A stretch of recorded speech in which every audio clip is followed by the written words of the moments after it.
नमस्कार, मी विजय मदने। आज दिनांक 23/6/2024। आज आम्ही आंब्याची बाग लागवड करत आहोत। अंतर आहे 14/8 वर।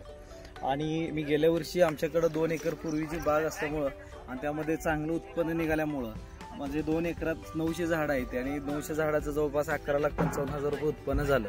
त्यामुळे या वर्षी मी काय केलं, ऊस काढला, ऊस मोडला, रोटावेटर मारला। उन्हात पाणी कमी असल्यामुळे आज मी आंब्याची बाग लागवड करत आहे।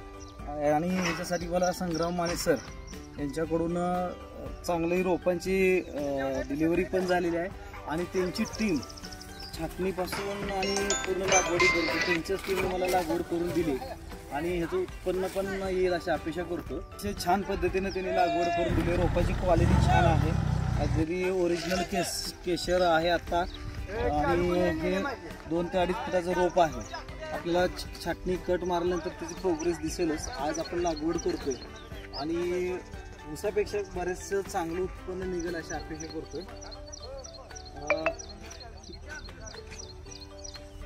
इंजिनिअरिंग कॉलेजला प्राध्यापक आहे, माझी मिसेस पण इंजिनिअरिंग कॉलेजला प्राध्यापक आहे। आम्ही दोघंही मिळून सर्व्हिस करता आम्हाला सर्व्हिस बघत ह्याचं उत्पन्न छान येतं आहे आणि आम्ही ज्यावेळेस हे पहिल्यांदा लावून बघितलं, अतिशय उत्पन्न येतं आहे। बऱ्याचशा शेतकऱ्यांनी ह्याच्याकडे वळायला काय हरकत नाही आणि आपल्याला उत्पन्न चांगलं मिळतं आहे। आणि गव्हर्नमेंटचा जॉब असून सुद्धा आपल्या एक रिटायरमेंटला जर प्लॅन जर पाहिजे असेल तर अशा पद्धतीची जर लागवड केली तर आपल्याला चांगलं उत्पन्न मिळेल। आज आपण आंब्याचं लागवड फक्त उत्पन्नाच्या दृष्टीने विचार करायला पाहिजे असं काही नाही आहे, कारण आंबा हे बारमाही बागायती दिसण्यासारखं फळ आहे।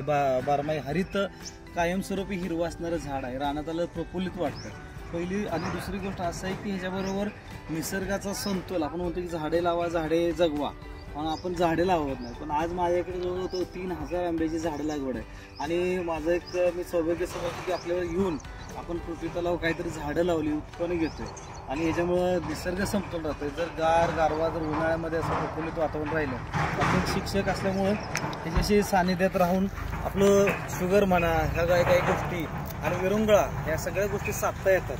म्हणून आपण गार्डन आपण स्वार्थातला परमार्थ होतो अशा हिशोबाने आपण हे लावत आहे।